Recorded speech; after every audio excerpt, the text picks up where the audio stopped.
Lightning split the sky as the trucks carried the prisoners back to camp. Klaus sat at the rear, rain whipping his face, his mind burning. He had seen men die in battle, had heard screams, had watched comrades bleed out in the mud, but nothing in war had shaken him like that simple sentence, because men ought to eat. It was too pure, too unguarded.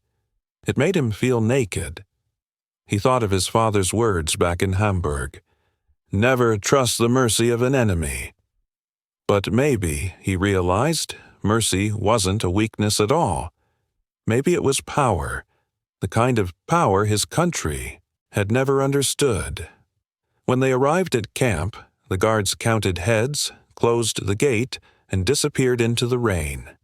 Klaus lay in his bunk, staring at the dark rafters. He could still hear Hans's voice, that desperate question echoing through the farmhouse. Why are you doing this? He turned onto his side, gripping the blanket like a lifeline. For the first time since his capture, he prayed. Not the mechanical prayers drilled into him by chaplains, but a halting, wordless plea for understanding. Outside, the storm raged. Inside, men lay awake in silence, their minds circling the same impossible thought, that their enemies had shown them more humanity than their own leaders ever had. Thousands of miles away, the Reich still burned with fanaticism. In the same hours that Hans wept over a plate of roast beef, bombers roared over Hamburg and Berlin. Flames devoured neighborhoods where families once lived. Goebbels shouted from the radio that mercy was weakness, that the German spirit must harden like steel. But here, in America's heartland, men who had served that same regime were being fed, clothed, and treated with dignity. In the newspapers, editorials debated whether such generosity was wise. Some called it dangerous. Why feed the men who had tried to conquer the world? Others argued that this was precisely the difference between democracy and tyranny.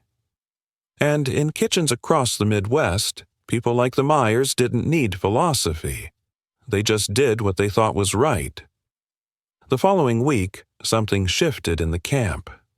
The guards noticed it first. The prisoners' posture was different. There was less tension in their shoulders, less hostility in their eyes. Men began volunteering for kitchen duty, for repairs, for the labor nobody wanted. When a supply truck broke down near the gate, 2 Germans helped the driver fix it. When the chapel bell rang for Sunday service, a few prisoners stood quietly outside to listen. It wasn't gratitude exactly. It was awakening. Klaus found himself staring at his reflection in the wash basin one morning. His face was thinner, browner from the sun, but his eyes had changed. The hardness was fading, replaced by something that frightened him even more: recognition. He looked like the farmers now. That evening, he wrote another entry in his diary. Today, Hans cried at the table. He asked why they feed us. The farmer said, because men ought to eat. I think I will remember those words longer than any speech from Berlin. He closed the notebook and slipped it beneath his pillow. In the weeks that followed, small acts of kindness multiplied. A guard shared his cigarettes. The cook slipped extra bread into the soup line. A local church sent books and hymnals for the prisoners' chapel. One morning, Klaus received a letter from home through the Red Cross. It was short and written in his mother's shaky hand. The city burns every night. We have little food, but I am alive. Pray that this ends soon. He read it twice, then folded it carefully. That afternoon, while mending fences, he asked Meyer if he could send a package home. The farmer thought for a moment, then nodded. You can buy soap and flour from the canteen. I'll drive it to the post myself. When Klaus thanked him, Meyer said only, Your mama's a mother, same as mine. That's reason enough. It was such a simple thing that Klaus nearly broke again. Winter crept across the plains. Snow settled on the barbed wire, softening its edges. The camp's small chapel, built by the prisoners themselves, glowed with candlelight on Christmas Eve. Inside, German voices sang Stille Nacht, their accents thick but the melody pure. Outside, a few American guards listened through the cold, their faces unreadable. When the song ended, one of them removed his cap and murmured, "Sounds the same in any language." Klaus was among the singers. His throat ached, his chest tight. He thought of that first night on the ship to America, terrified of what awaited him. He thought of hunger, of bombs, of the voice on German radio calling the enemy inhuman. He thought of the Myers table, the laughter of children, the smell of pie. He closed his eyes and sang louder. When the last note faded, the prisoners returned to their barracks. Klaus lingered by the window. Snow drifted over the camp, covering footprints, fences, and guard towers alike. For a moment, everything looked equal. White, quiet, forgiven. He remembered Hans's tears, the way Meyer had answered without hesitation, the way Eleanor had reached out with a hand, unafraid.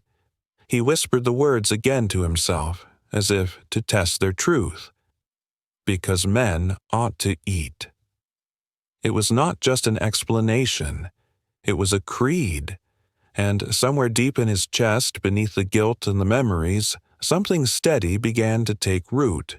A belief that perhaps, when this war finally ended, the world could begin again. Not with conquest, but with a meal shared across a table.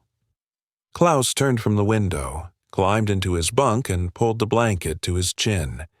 He closed his eyes and saw the light of the farmhouse glowing in the dark, steady as a prayer.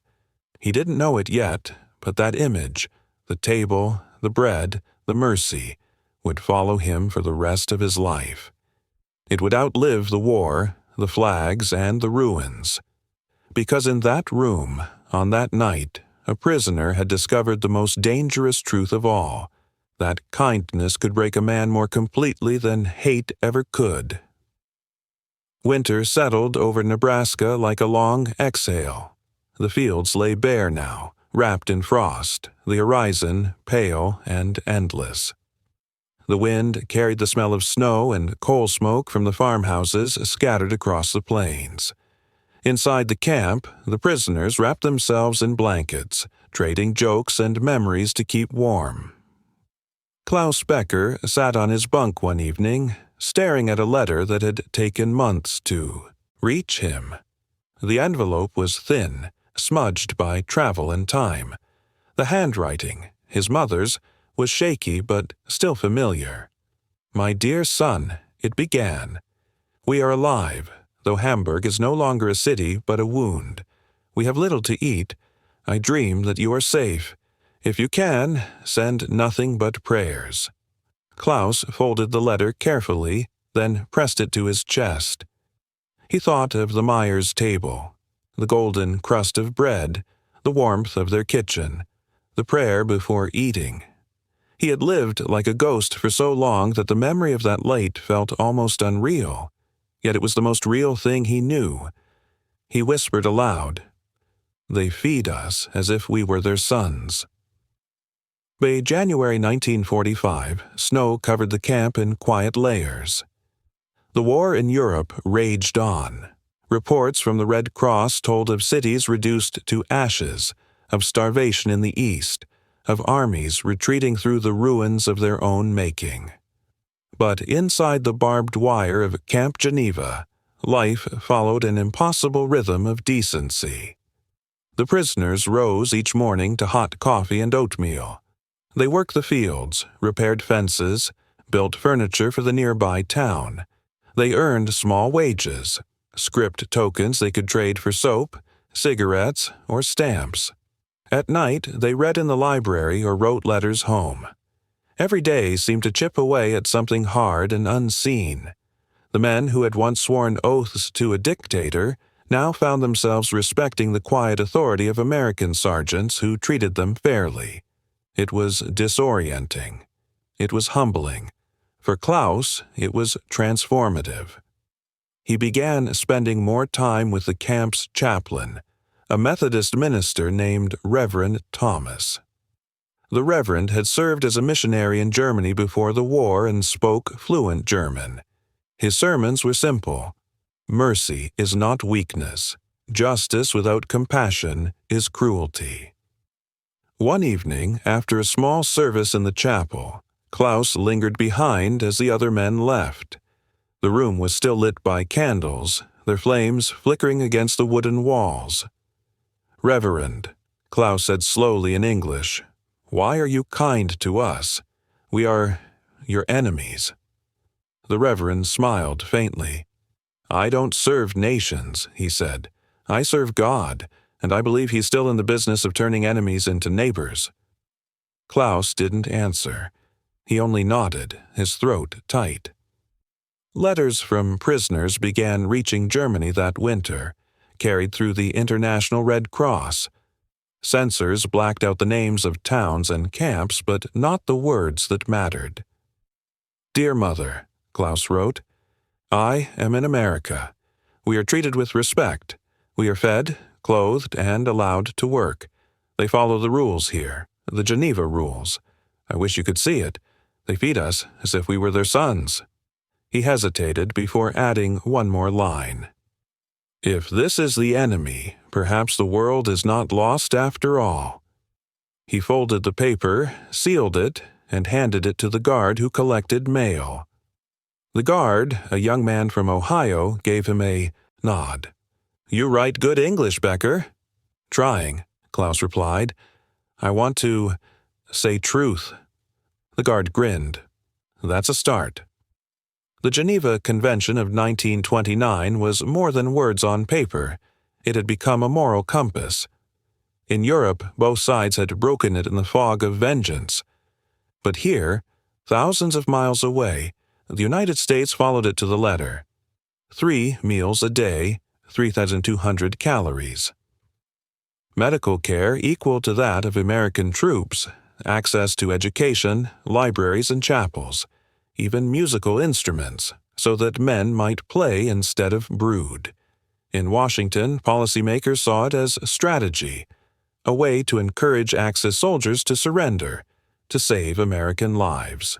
But to the men living it, it became something else entirely, proof that civilization could survive war. By the spring of 1945, the International Red Cross had declared American POW camps models of humane conduct. Inspectors wrote in their reports, "The treatment of prisoners in the United States stands as a testament to the nation's character." But Klaus did not need a report to tell him that. He saw it every day, in the way guards shared cigarettes, in the way the camp medic cleaned wounds without contempt, in the way the Myers still sent fresh bread every Sunday through the gate. Each act, small and ordinary, chipped away at the shell he had built around himself. One afternoon, after his work detail, Klaus sat outside the barracks, carving a piece of scrap wood into the shape of a cross. It wasn't religion that drove him. It was memory. The wooden grain reminded him of the Myers' kitchen table, the warmth of that moment when humanity had broken through everything he thought he knew. A guard walked by and stopped to watch. "Nice work," he said. Klaus held up the carving. "It is. For thanks." The guard nodded. "Looks like it'll outlast the war." Klaus smiled faintly. Maybe that is the point. In April, news arrived that Germany was collapsing. Hitler was trapped in Berlin. Rumors spread through the camp that the war would end any day. The men didn't cheer. They just sat in stunned silence. The idea of peace felt heavier than the idea of battle. When the confirmation finally came, Germany's unconditional surrender on May 8th, there was no celebration, only quiet. Some prisoners fell to their knees. Others stared into the distance, lost. Klaus felt an ache in his chest he couldn't name. That night, Reverend Thomas gathered them in the chapel for a service. Americans and Germans sat side by side on the same wooden benches. "Tonight," the Reverend said, "the guns are silent, but what we do with that silence will decide what kind of world we wake up to tomorrow." He paused, looking around the room. "Some of you will go home to ruins. Some of you may stay. But wherever you go, remember this. Mercy is not forgetfulness. It's the seed of something new." The prisoners sat still, the weight of his words, sinking deep. Klaus looked around and realized that for the first time, he wasn't thinking of himself as a captive. He was part of something larger, something that had nothing to do with victory or defeat. Weeks later, the army began processing the first groups for repatriation. The men were given clean clothes, ration packs, and the chance to write one final letter. Klaus spent a long time on his. "Dear Mother," he wrote, "the war is over. I am alive. I will come home soon, though I am not the same man who left you. America has changed me. They showed us a way to live that does not depend on fear. I have seen their kindness, and it has undone me. They feed us as if we were their sons. I hope someday I can do the same for someone else." He hesitated, then added, "Tell the neighbors not to hate them. Tell them what I saw here." He sealed the letter and handed it to the clerk. The day before he was to leave, Klaus walked to the edge of the camp fence. Beyond the wire, the fields shimmered green with new growth. The land was waking from winter. Meyer's truck appeared on the dirt road, bouncing over the ruts. He climbed out, carrying a small box. "You didn't think I'd let you go without a proper goodbye, did you?" he said. He handed Klaus the box. Inside were 2 loaves of bread and a photograph of the Meyer family standing in front of their farmhouse. On the back, Eleanor had written in careful script, "Come back someday, not as a prisoner, but as a guest." Klaus looked up, his throat tightening.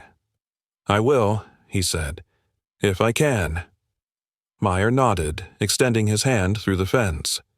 "You take care of your mama, son." They shook hands, rough Pam to rough Pam. No hatred, no pride, just men who understood each other. That night, Klaus sat in his bunk for the last time. He opened his diary and read through its pages, lines written in fear, confusion, and wonder. Then he turned to the final page and wrote, "This is not the country of my enemy. This is the country of men. They fought us fiercely but treated us gently. I will tell my children that I saw America, and it was good." He closed the book. Outside, the stars were bright and unbothered by war.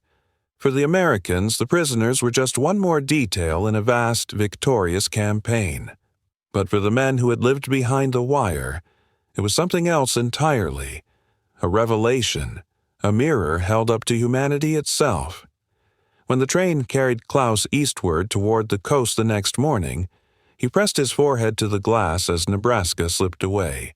He saw the land rolling into distance, the barns and silos catching the dawn light, and thought, "This is what peace looks like."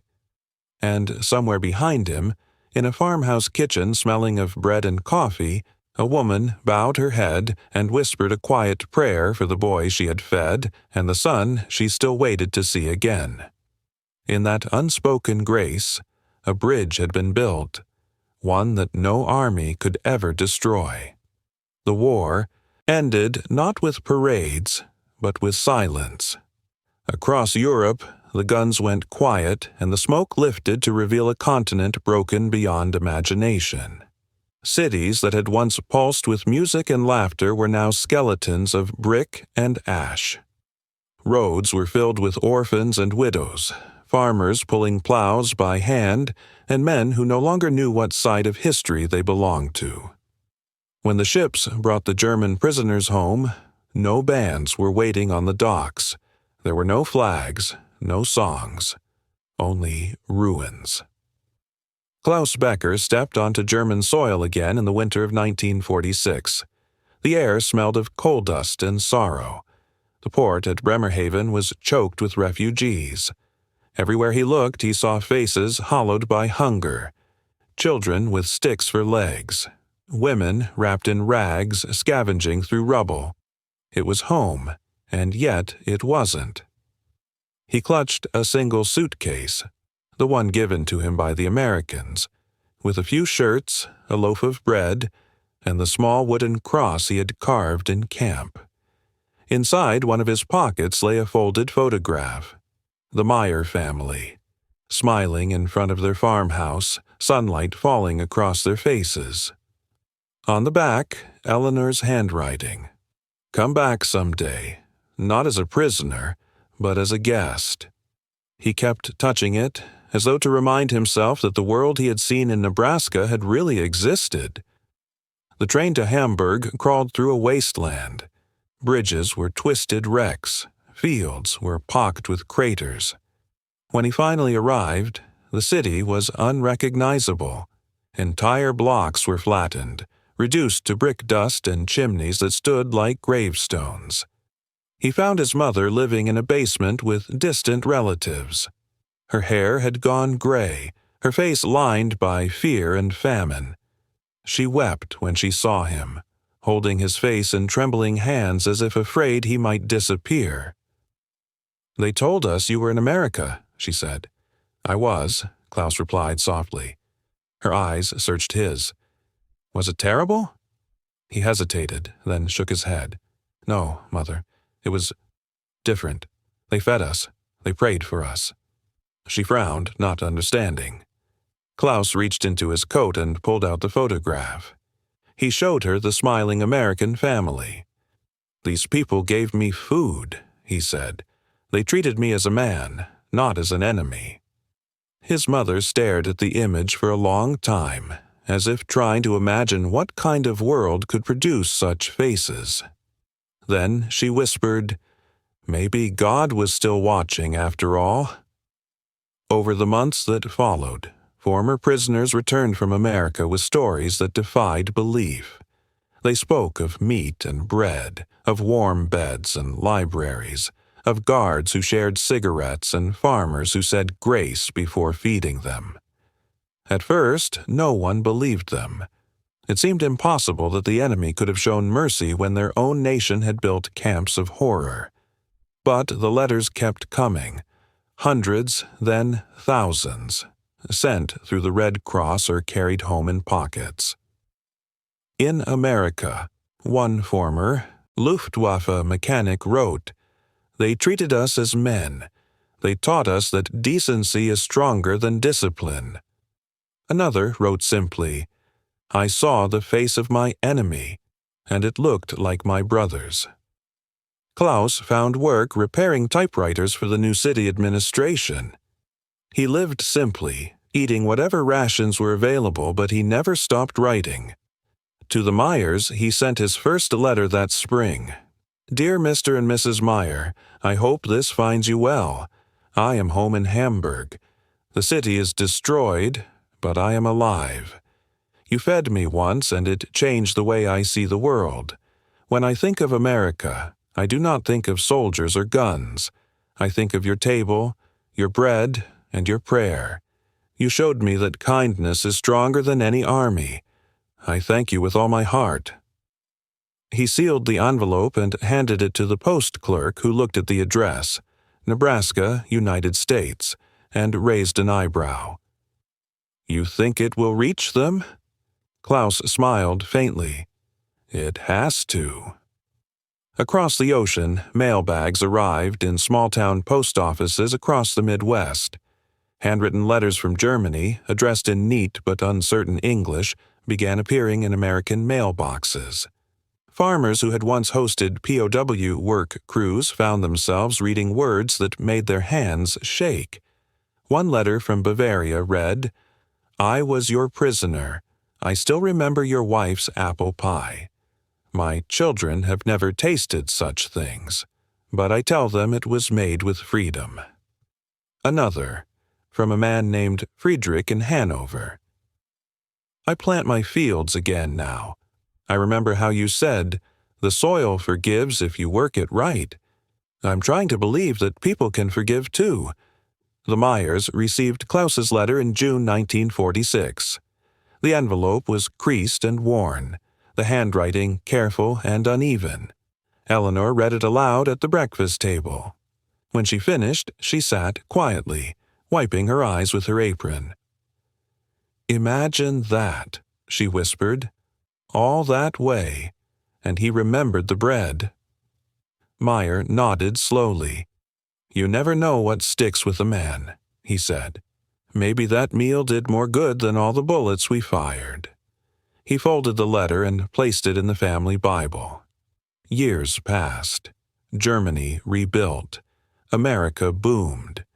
And quietly, in the spaces between wars, something remarkable happened. A trickle of former prisoners began returning to the United States, not as captives, but as immigrants. They came with visas and hope, seeking the country they had once feared. Some went to work in factories, others on farms. A few even settled near the very camps where they had been held. Klaus was among them. In 1952, after years of saving and correspondence, he received a sponsorship to work on a dairy farm in Iowa.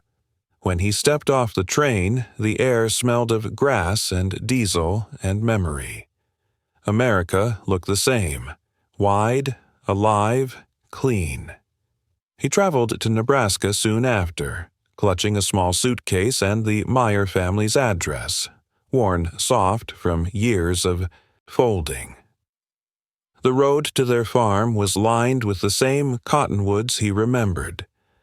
When the house came into view, painted white against the blue horizon, he stopped walking. The scene was almost identical to the photograph he had carried through the ruins of Germany. Eleanor was hanging laundry when she saw him approaching. For a moment, she didn't recognize the tall, sunburned man in the gray suit. Then she gasped and covered her mouth with both hands. "Klaus!" He nodded, smiling through tears. Meyer came out of the barn, wiping his hands on a rag. "Well, I'll be damned," he said softly. "You came back." Klaus reached out his hand, but the farmer ignored it and pulled him into an embrace. "You look like you've been through hell," Meyer said. "I have," Klaus answered, "but I found heaven here once, and I wanted to see if it was still real." Eleanor laughed through her tears. "It's still here," she said, "and I've got bread in the oven." That night they sat at the same table where, years earlier, war had drawn them together. The room looked smaller now, but the feeling was the same. They ate, they talked, they prayed. After dinner, Klaus reached into his coat pocket and pulled out the small wooden cross. He set it gently on the table. "This was my promise," he said, "that I would remember you." Eleanor touched it with her fingertips. "Then you kept it," she said. He nodded. "Because you kept me alive." In the decades that followed, thousands of similar reunions took place. Former prisoners wrote, visited, or sent small gifts to the families who had once fed them. A few even bought neighboring farms, their children growing up alongside the grandchildren of their former captors. Historians later called it cultural healing, but for those who lived it, it was simpler than that. It was friendship born out of decency, faith proving itself stronger than ideology. In 1978, long after the Meyers had passed away, Klaus's son visited the same farm with his own children.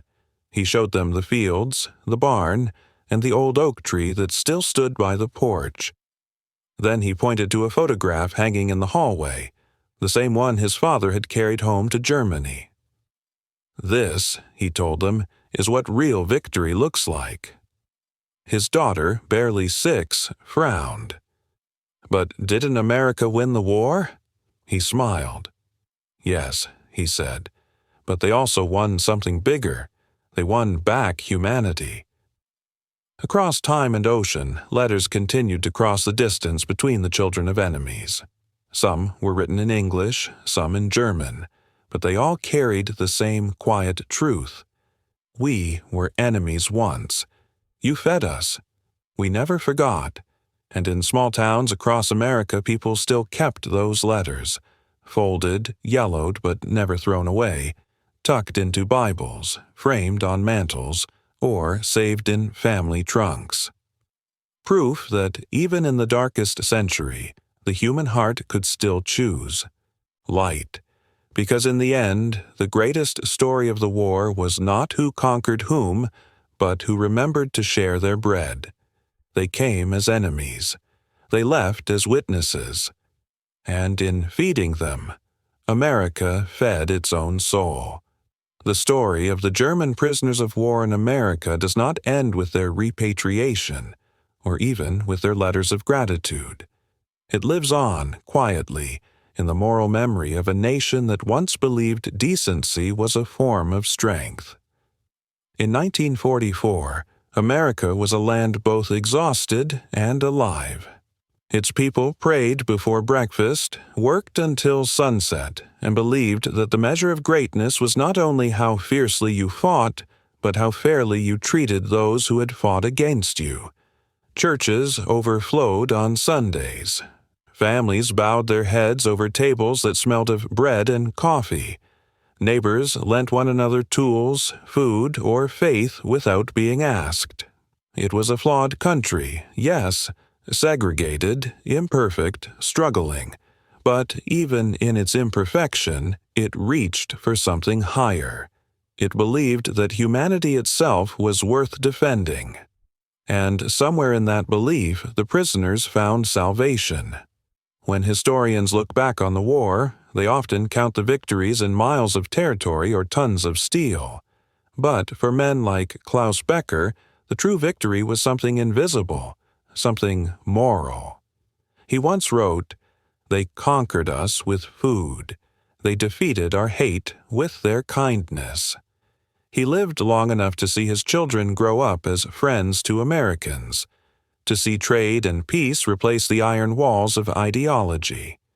But even he admitted, near the end of his life, that the question still haunted him. How could a nation so powerful choose mercy when cruelty was so easy? The answer, perhaps, was faith. Not the kind shouted from pulpits, but the kind practiced in kitchens. Faith that a man could be more than his uniform. Faith that victory meant nothing if you lost your soul achieving it. Today, decades later, the barbed wire is gone. The camps have been turned into farmland, libraries, or empty fields where wildflowers grow through rusted posts.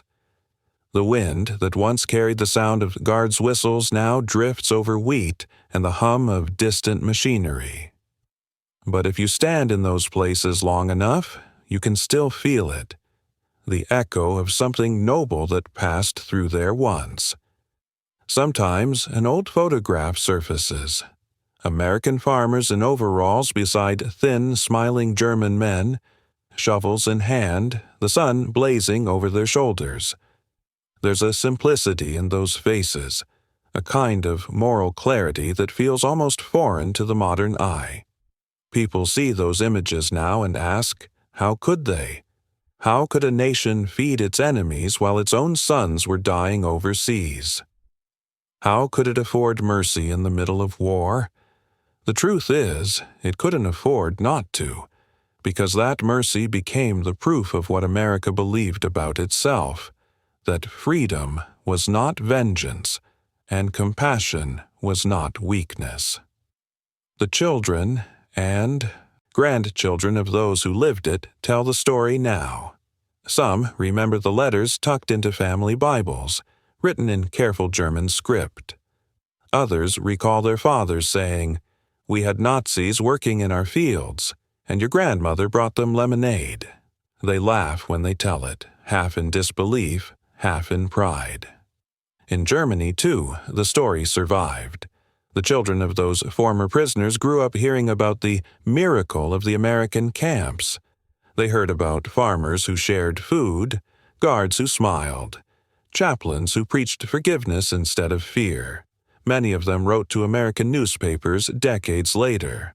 One man's letter, printed in 1987, read simply, "My father was a prisoner in Texas. He never forgot how they treated him.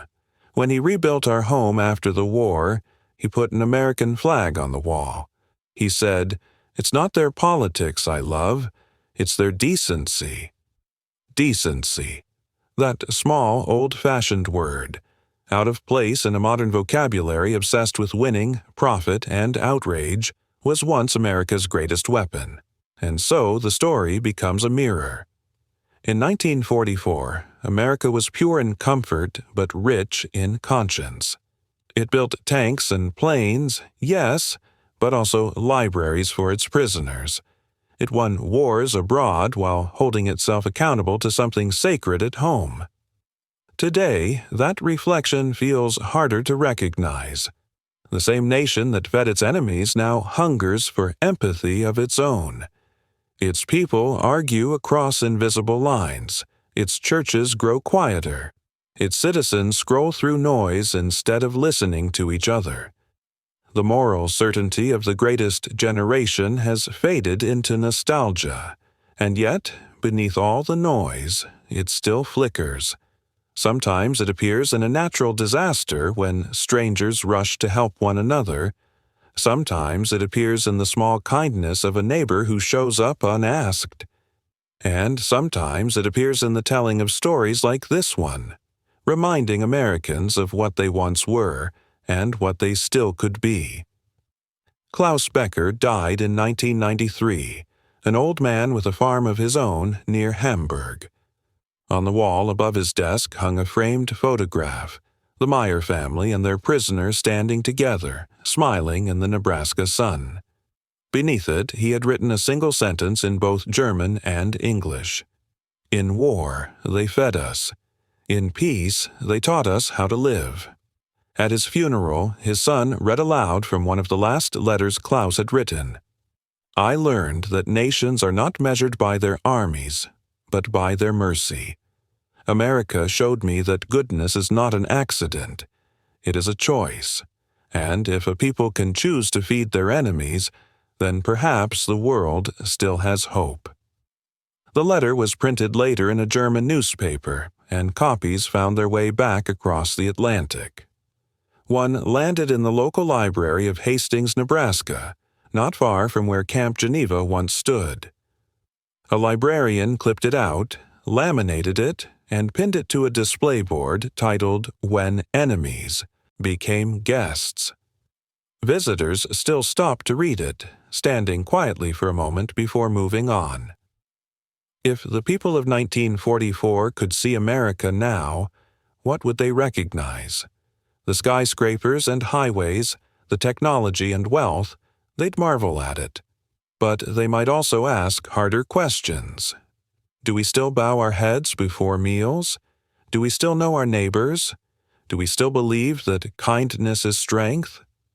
Maybe that is the true inheritance of that time. Not the victory parades or the flags, but the memory of who we were when the world tested our soul and found it sound. The men who once sat behind barbed wire learned that firsthand.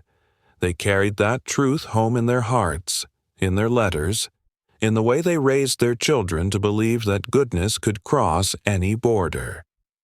And for the Americans who fed them, the lesson was just as profound, that compassion is the purest expression of freedom. 70, 80 years later, the fields of Nebraska still stretch under the same wide sky. The wind still hums through the corn. Somewhere out there, in a quiet farmhouse, a family gathers around a table for Sunday dinner. The food is simple: bread, roast meat, perhaps a slice of pie. They bow their heads. Bless the food, and bless those far from home. It is the same prayer spoken generations ago by a farmer to a table of strangers who had once been enemies. And perhaps, if the nation listens closely enough, that prayer still carries on the wind, reminding it of a time when mercy was policy, when faith was duty, and when America's strength was measured not by what it could destroy, but by what it chose to save. Maybe, just maybe, we can be that America again,